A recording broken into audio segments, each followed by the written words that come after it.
AP రాజధాని అమరావతిలో నూతనంగా నిర్మించిన సిఆర్డీఏ ప్రాజెక్టు కార్యాలయం ప్రారంభానికి ముహూర్తం ఖరారైంది.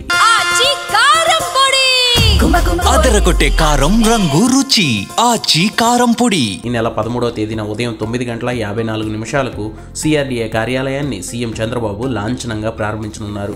G+7 అంతస్తుల్లో 3,70,326 చదరపు అడుగుల్లో రాయపూడి వద్ద సిఆర్డీఏ ప్రాజెక్టు కార్యాలయ నిర్మాణం పూర్తయింది. దాదాపు 257 కోట్ల 20 లక్షల రూపాయలతో నిర్మించిన ఈ నూతన భవనం కూటమి ప్రభుత్వం అధికారంలోకి వచ్చిన తర్వాత పూర్తయిన తొలి భవనంగా రికార్డుకు ఎక్కనుంది.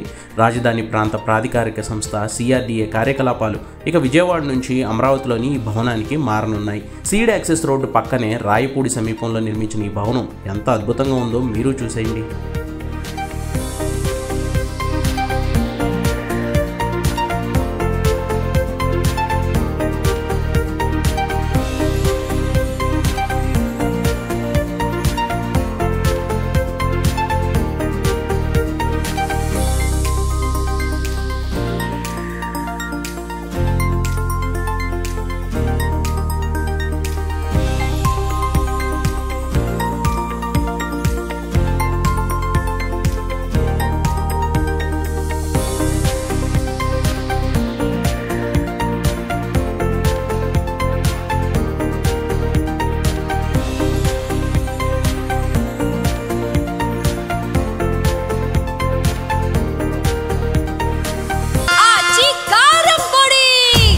అదరగొట్టే కారం రంగు రుచి ఆచి కారం పొడి.